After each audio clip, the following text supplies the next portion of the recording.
chu ma se alo vir mi asilo va en thok chun a virang chelang thei ta bom chon hun nu a hian ni nu a hun thir tak ati hi a chong bula chon illusional ta chu tak chu mi ten thu tak aya dot hi atak emo anti hun hi lai khovel hin ni mega ni ti kha hei chiang e bem mai a chan chu antina mai mai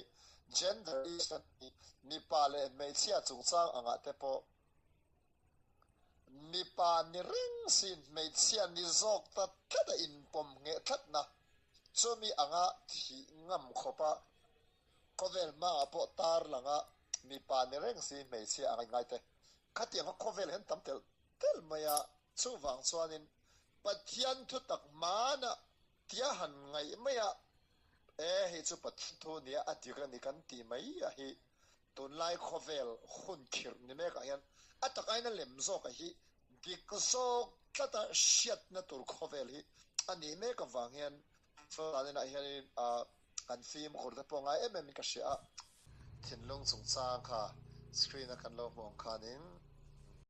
ki alema hian thave do su thang chunga thinlung o mai hei thu fing tem li chang sop ni pathum hi chia rual lon ta ilakan no mun akan ka chia rualin minlo siar puita ula thil dang ber ain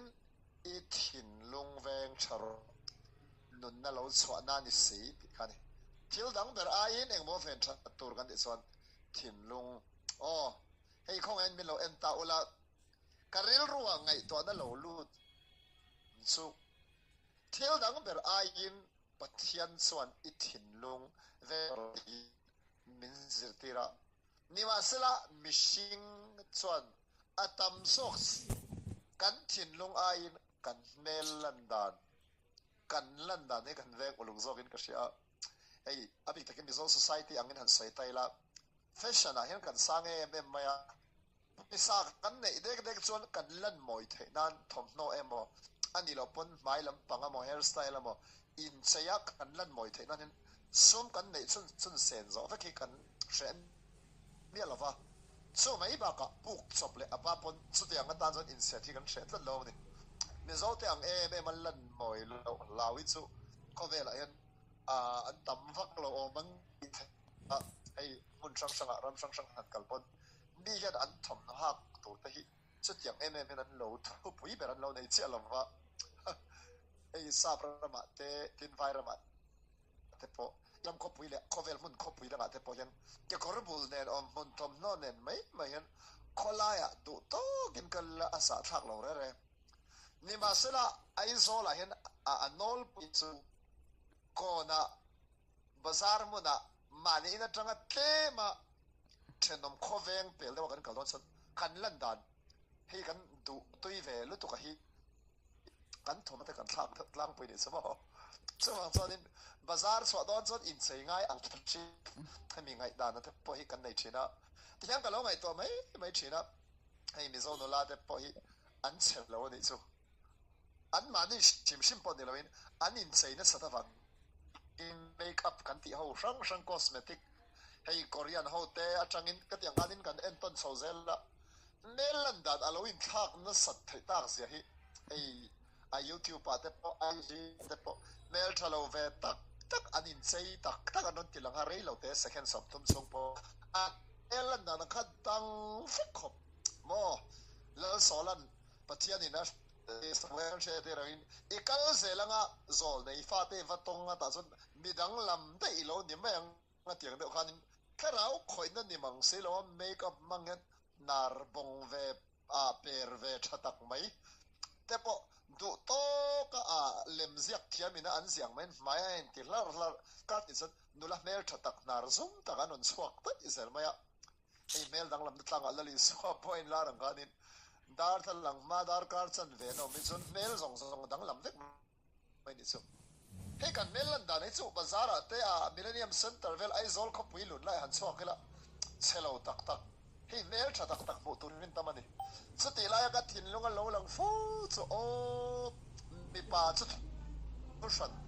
si au zong so thinlung in mai lo om chu di zok sela ti te ka ngai to thina an thinlung in thaom ka te lo mal le kan mai ai thinlung in lo om zok sela in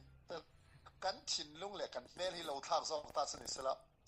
mo kan uluk ve te mai ne antinan mai dermatology santi vun lampang hemi skin doctor kan ti ta hi hei doctor so na ka va pan de zo zo ka vun wang jong ka va pan ngai la va ka tu khum sa ma lo ta ka wang hen tum tu mo zo ka pan to ta kan mai bolte boltum te mai ro lu tuk ti ve la te hi mi kan vocal na sa ni so hey vun lampang doctor dermatologist kan ti how de po hey va pan fo chin tun na zo ka thin lu bol lo thắt ti gan va pan chin ni zo ta ne ko ngai to na lo ni so chu kai ma ngai poi kan sia thin lung hi thil dang ber aya ven that ngai thil dang ber aya en kol uluk ngai ber lo ni ti hi bible na soi hi a ba han ti if my I ni thin lung a bal zingong mo chu so ni tlat mai ni so aya du zo thak ang reng zan ne kan thil sai da ni le ti kan kan screen share le mai nga en zelang le tu fing te bung som ni le khum mang khanin chang sari aswang to ana ang chia zerin ani a om ni ti khalo oma chon bung le chang chu soi vek loila ti chuanin mishing lim thei leite a chezong a thlir thei eng zong a thlir thei kan ni veka atlang pui ton lai tin buda eng zokin nge I thlir a thim zong ni thlir mo khang chi da boka poi motel veka kai thok thok ang ti chuan kan ril ruwa information lak lu na hei five senses shiat na chinga kan ti kan mita kan mu thei da te ri kan shiat thei na beng te rim kan shiat thei na nar te atui lo kan va tem thei na leite khoi mo taksa kan va de manga shiat na te angyan kan ril ruwa information alo lut thina chuanin kan ril ruwa five senses kan ti khang sang sanga changa kan ril ru a kan thua ka lo lut ho kha ang ai antenna mai voina yanin khoi lai mani step hey dam deuh tak a ivocal ta van rim chia chon septic tanga li kan ni don ni mo tiang chi te kada tang kan o mani ani lo pun voina in kot na dia kan kha alum lu tuk chon I feel the ni itak sa kan mo ani lo pun mi mut thu trau in mu ta kan hei nang ma kha ti daw nang che ani lo pun mi pathian rong bol tu a thu soi che veli mu chon kha khan nang ma a chok tho chen in mu chwa pha mai the ni mi thiam ten an soi dan chuanin ni khata hian kan ril ro hen nga to information lo lu ta hi sang a bor vel theng om theyang te pon a then chuan an soi ni mo ngai to da sang hi kan ril ro lo lu ta antenna mai hey tun la ya kan yang sang in social media tang information lo lu ti tam mem thina ti chuan kan mu ti lai ti lo hi chu kan ril ro hen information ron lu char ta antenna news en thang de ni mo YouTube chil de kan ni chuanin hei hui han ti de hian kan po ka hei abi takin Mizoram social media YouTube channel vel en page hei soi moi lo po ni lo tura ngai ta ila kan YouTuber tam tak ta hian a subscriber an nga nan te viewers an nga nan te hianin thotak mishing ta lok thak po ni lem lo ho mai kan ena mit lat pa thilon ron tin na san iso etinan kan unaw pa vanal piang channel ta hian thil mai hi ve a tin accident lai ti te ani hi a thil ti ram hei be na sa ve chen ya hei pu edena ti te hei thil tak ta na va boy pui tak ni chia lo hi ti khanin YouTube channel sang a mi ten an mani channel a viewers an nga the nan subscriber an nga suman lak lu the nang khanin ho mai ti an zoram mi pui hi min fa ani chu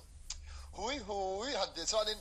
hei mi zong hret thiam lo kan nom vak long to na hen mi zo mi pui za zel som nga chan hui kan ti chuanin hei kan dui thei nga lang ring hei a chan chunga tinge khat yang information kan mi ril ru a khanin hei mi tam tak ril ru khan aron lu tani chamo hei thil hi tam to mai le chuan doctor lem ti te sang om thei hei karon soi san tu ma ril ru ti nat na ma soi lam ni lovin ka lo soi tom su social media ina kan ril ru information aron thuna hi kan thin lung ta hin a khriselem kan thin lunga tan hianin kan tharau lam du na ta a khriselem ti hi กันเขียร์ทับไปเมียเราเดี๋ยวมอไก่ปอกันนี่เท่าเอ็นตินันยูทูบแต่หันลูดไตละ reels กันติดแต่ฮีก็ฮารินาโมอันนี้เราปนให้คุยไล่มุนามกัลคอมนะด็อกเตอร์บุงไงเสละด็อกเตอร์อาลูเห็นมากันหาหน้าเตเองมันนี่ public place กันกะละเฮ้ยที่ตูร์กันในฟักเราชนกันโฟนกันพอระ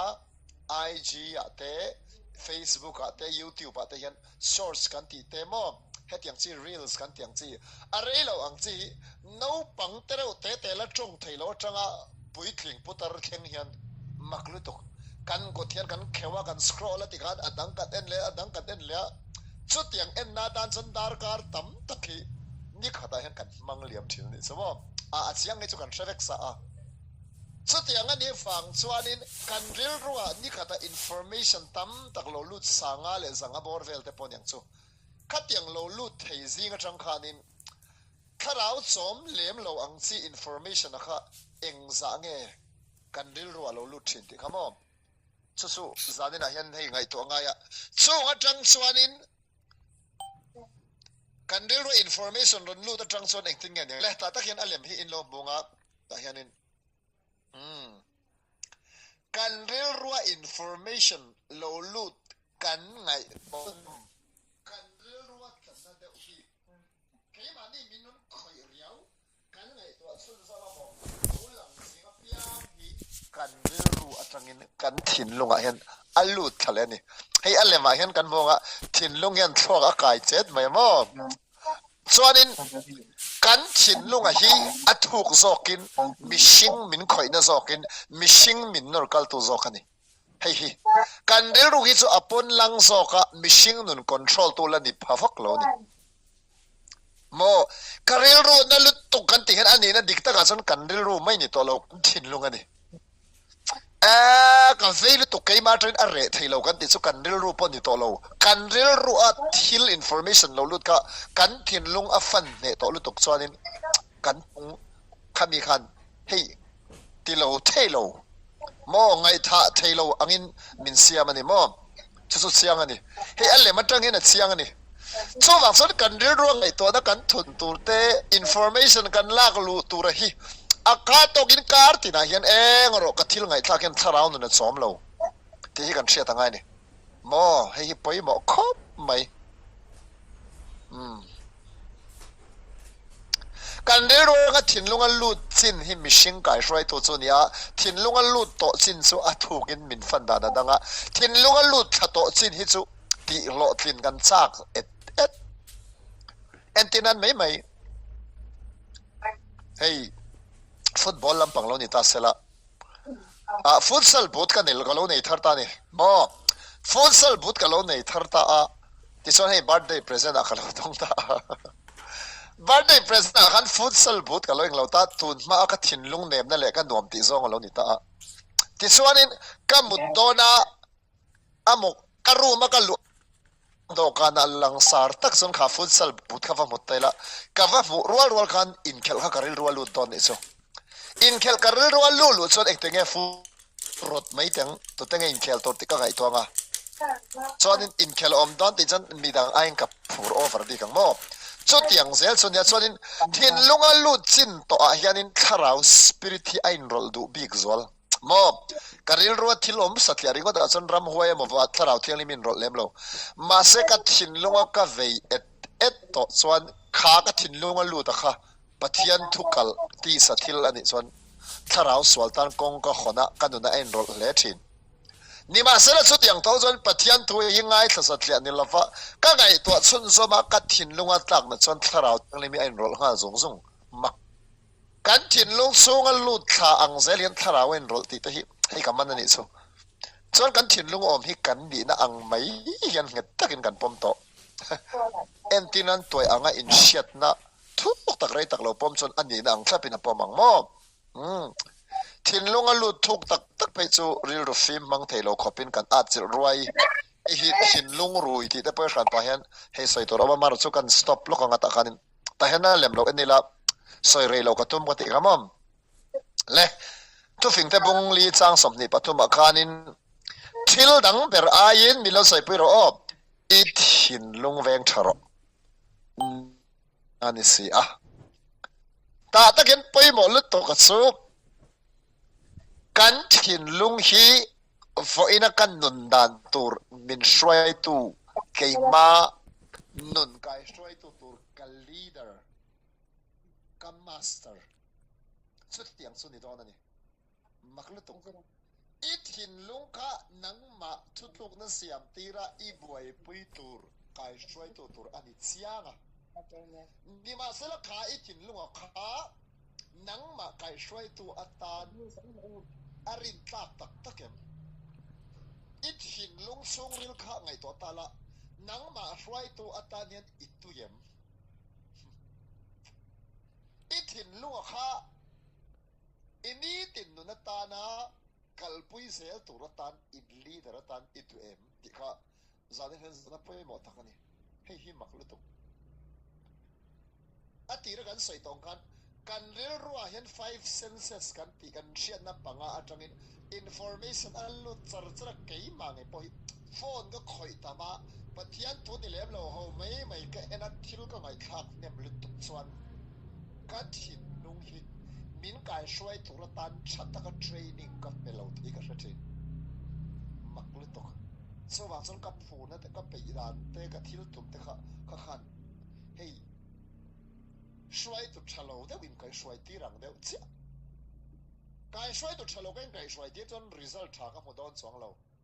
ani na dik ta ga chon lalpan min shwai nga hi kan tia adik chi reng na chungin min shwai tu hi kan thil lunga thilo min tlat mai ri chumo hi ka tharau lo ni ta sala var ta a ka tharau hi chon pathian du zong englai pona du reng amo ni ma sala thu fing na lo soi hi poi mo lu chu kan thin lung ve that angai chan chu nang ma chu pathian fa bi piang thar ilonia ni ma sala iril ro information ilak lu chara ingai lu ta piang kha i thin lung a hen he pa mi zia ang siam to hen lu to ni ai te dit version he po hi birthday present ka da nia ete mo hi sira kai shwai to chu ka thin lung su ka thil o ban asang zo etina karu wale ni okta ta zo ne ge omang kan zo karu wale ni zo mo apsa car omani to lai car soktan thar kia ho company te maruti ti te mahindra ti te hyundai ti te sang ta ni kani ha ka en chon ka thin lo ma ti ne ma kola ya bai ka khat te ni car thar te mo model thar te atire man lian try ma chaim ti te chuanin khang ka ammak pulutuk heta allen chon kalam pangkha afam mani na va focus sak tok bai le chu ikhat ya mak pero so ta ka chu hebi hi min shwai tu kan nun min kal tu kan thinlung hi ni si chuan maklutuk chu pathian tu manga I thinlung hi ni tin counseling ka pek lo chuan min kai shwai tu tan aman tlak lo ma se min shwai tho ti hi boy thak ra lutuk I leader tur I thinlung a hi pathian tu manga counseling ipek chapangai counseling ipek a pathian tu manga ama hi need in training ipek lo chuan amaklutuk a are utop pathian len ziate ama ngothian a mu theilo reng a hre theilo thil thleng chi sang pe pathian ain a mulian dona chu wang chuanin pathian len ziate fakthla ka ni ziate a thil ti thena ro pui zia le a kher ziate hi ni ti ne hi ishil thara ka shil thara chuanin le to na chon training I kal thata boka chu wang chuanin min kai shwai to tan man tlak ni ta ti turang hi kan niamo hei hi lom sam ziak tu chon ti hen sai ni sam za som pakwa na ka pathian thu hlut zia sam za som pakwa ka kan siar chen chon davida sam ni mel da fa ka thin lunga I thu pek te ka khol khom thil ka ti solo theina na ti mo thil ka ti solo nan ka thin lunga I thu pek te ka khol khom ati mo pathian thu by heart real ru a meditate kan ti te ani na dik taka chuan min kai shwai tu tur thinlung zu buat so ina ne tlat mai ne so wa chuan foina hian kan nu na information sang mi ta kan mu atang te benga kan ngai thlat le mi ta tang kan en hian kan thinlung hi ati thiang limen kan thinlung hi pathian lama akai shwai ne to kem kan thinlung hi lali swati takzeda zoi tur hian asuk min pha em te hi kan mo phun na ne tlat mai ne mo hi kama mo em apo ka wangin pathian hian ka pas to hi min soi tir mai chuang la ba ka ma mo tak te hi ka soya ka soi mangen ka nun po min on khoi thina a minang ma mo te pon lo tam te thina chu tiang su ai ki ma kal phung ani om ti son alem thet khata khanin ron ta lang le tai la a fia le zol nan level 1 2 3 ani tani ki pa ki a masabera level 1 a chon alung zona om zona kha chete in a senta a level 2 a chuanin a thinlung kha alo sen le zola level 3 a pe chon al fiao tong thu thiam mem kan thinlung kan vei hi pathian thu lama ni si lova level 3 anga thlem to chuan mak lutuk en tinan mai hey ngai zong lo ni ta sela vei de olet vei viao a chil to level 1 chu vei de ngai to as chuak zau level 2 chu sharing level 3 chu a chil a fangin thil adik le dik lo po thliar rang thiam to mang lo mo chu tiang level chu lo ni ta sela hey takin a thin long hi mo level 3 a thil thalo alu pui chon rui bol mai ni chu ta takin a example atan man kan do chu pakhat rui hlo lampang ni ta sela mo mi hi zo a amo rui hlo mo ani lo pon in lichin na thalo ui re na ang thil te mo ani lo pon thin urna le kha na level 3 hi thlen thei second chu mani in mu niam na te van do wai bi ka in sian po level 1 2 3 theng po thlen thei chiang mai ni chu kata khanin thinlung rui te hitle po non bel du de chu rui hlo fang har sat na to ka hi a pathian khoi na zara hun te po kan mang pui fo thin to ta chuanin chudang hun kan chuanin campinga tho chona lu tur kan tia an lu sap sapa lu te rusana chon ron kai hei a kai om je so an rui khop maya anan rui phur ni lim ta ka pathian kan fakar ron join thau thiang lim wang ni lawa rui phur na ron chokhan toi to ka dan laman an hallelujah ring khop maya anan rau lu thei khop maya ni za that video ne na lo lat chia ma Thursday vela empty le hi ka chak thi khop maya se ka ti du chia chol wan za thi ka law ve do thina anon rau lut khop maya ti chuanin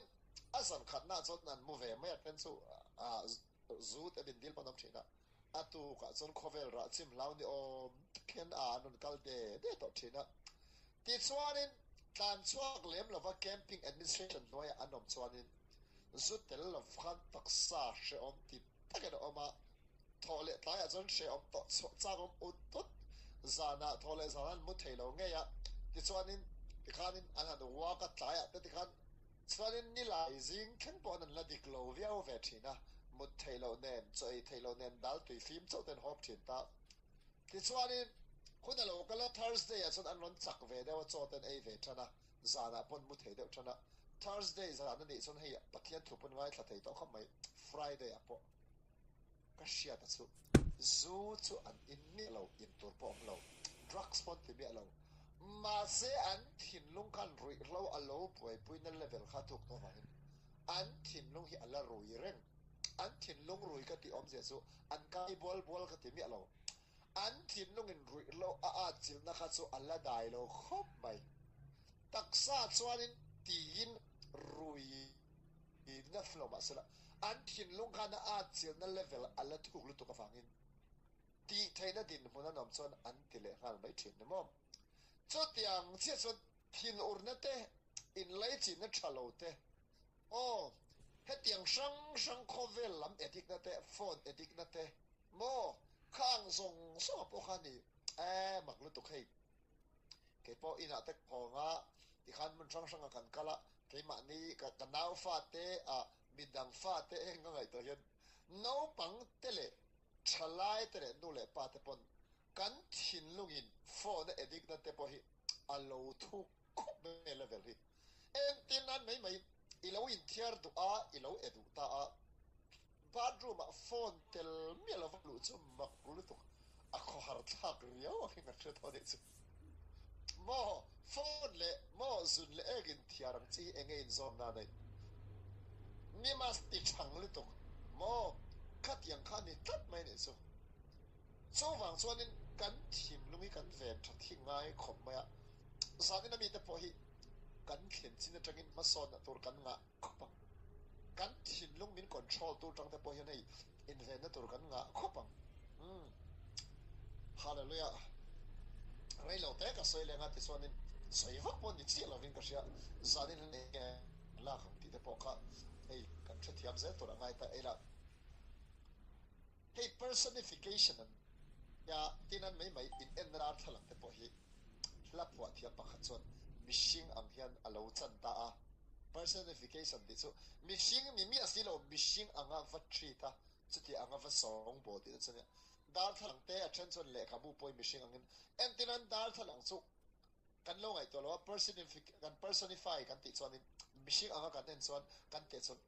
hei ni tina du to ko kai nin chaina khona kan lan dan ron siam thato min mu tir min bom tir to ne thian thapera mo min encourage to angani atel lovin kan tlei thei lova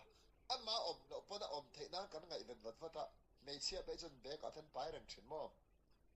achon chu lan that nan chu tiang tho chun phone a te po hi camera filter tang ta ko ma chen te pe chu kan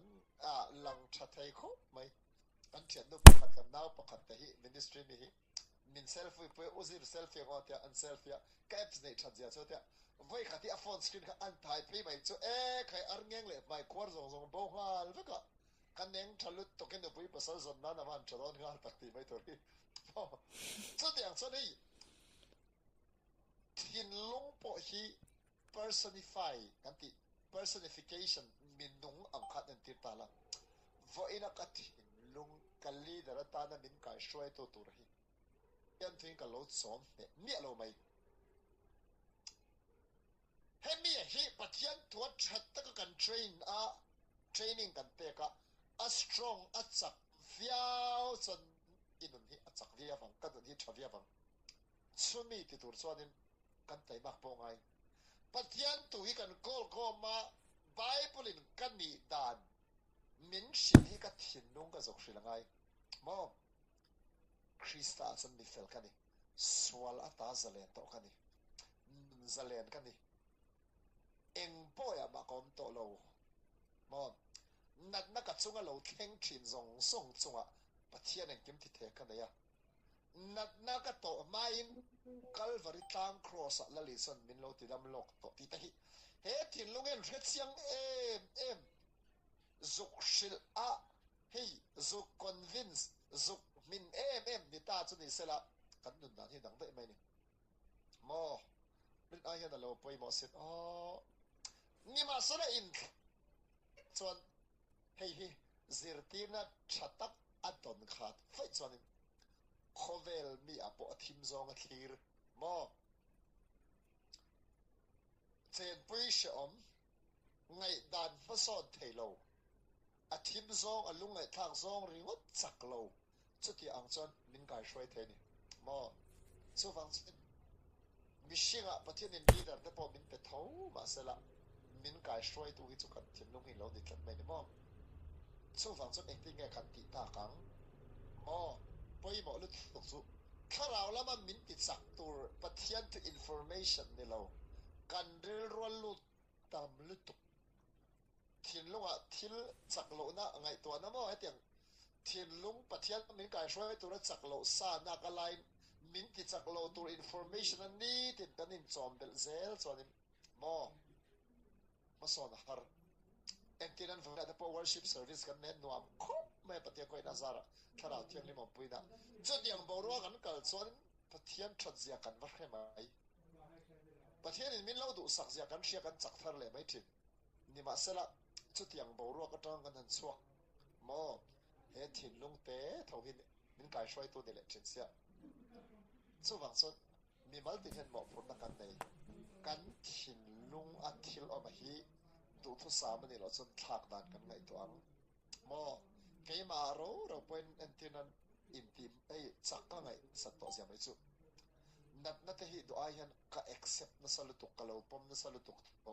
kha po kha ka thin lunga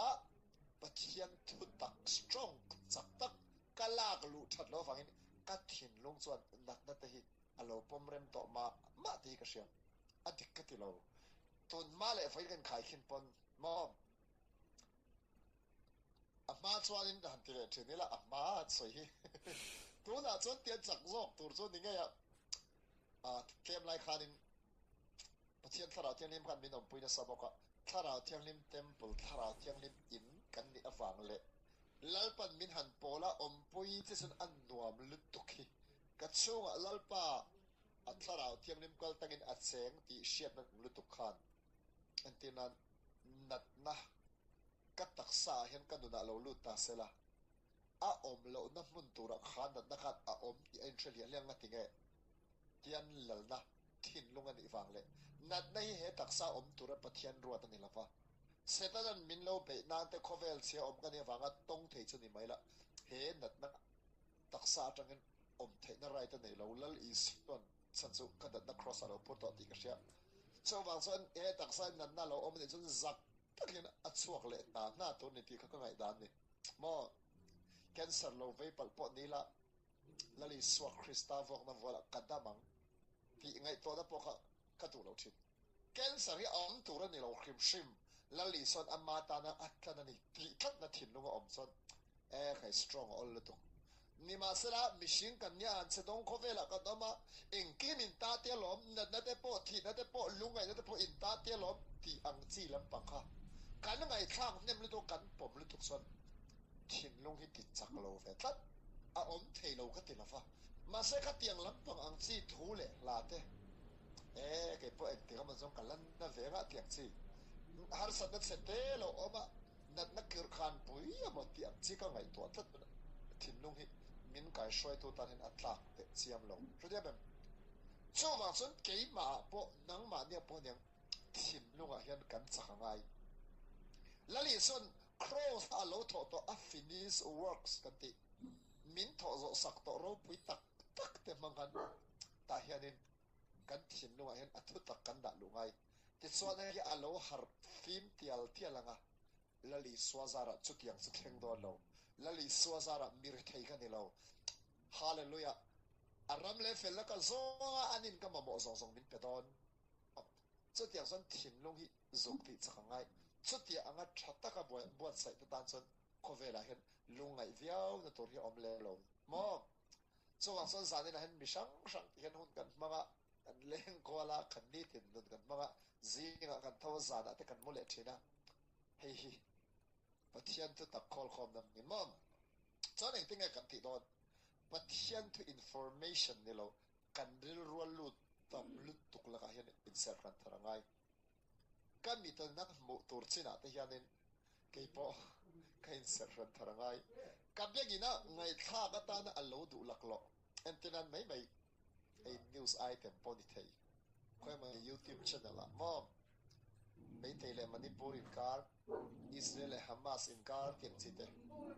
ka ngai tha ka shit tru tat na thin ma tho do kan ngai thazel ma amar su khatiang khak ain pathian tu tak ka mo zo peivak lo mela sermon kun ngai thateng audio bible kun ngai thateng worship la kan ngai thazok teng ka benga ka shiat ule bita ka mu tura te ka inser sang thar tang tila so ti anga kan tia patharau lam pangat ti chon ei hi achak tat leader thata ka lo ni don mo so zadi na hen ei kan in fui thara tan khalai te kha ka thiat ti amata kan sei to a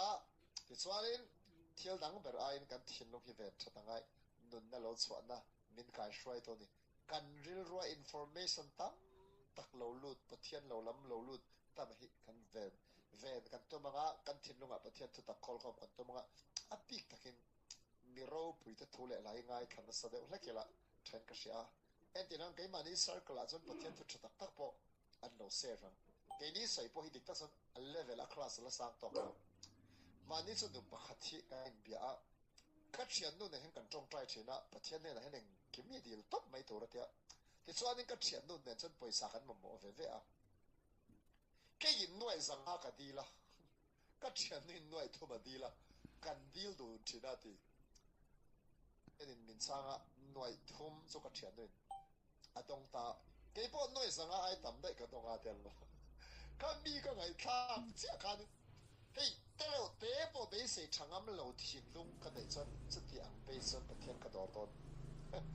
min ti har chiang khop mai am na lama chang harangu kan ti mi lo ka sei to ma chu pakhat zok chon a thin lunga pathian len zia ring le lo tura alwin bo se thada wangin pathian a ring pathian pen puang sa zok te kha mo chon mi chen khat mo antinan mai mai pathian a fanga thara bo a million tel a makta do tel mantum chuti ang ho a makta do tel i so na lo shoi to thin te thu le la pathian na in pol na thuk tak tak lo nei to thin te thu le la hian thin lung hi ti chak thea mo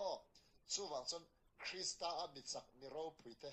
an thu le la hi ngai thak war te vila hei thu sai thei de tam tak la ma ke ni pon kan sei ve ma a bar chu a sei tu te thra wa kan thlen chen hi alla thuk bik lem la wa pathian atanga a in pon na kan ho po hi al ro pui bik lo ve khop maya chu wang chon ke ni thu le la te hi chu mo a pathian thu kan sei ni pot chon ngai hlut vek tu na ni ma se la pathian thu sei a ro ro po pathian thu chak zia pathian ro pui zia lo mulian to kha teng tharawa thleng sang de thu le la hian kan thin nong hi chom na sa de uzol la ti te kha kan sei do ani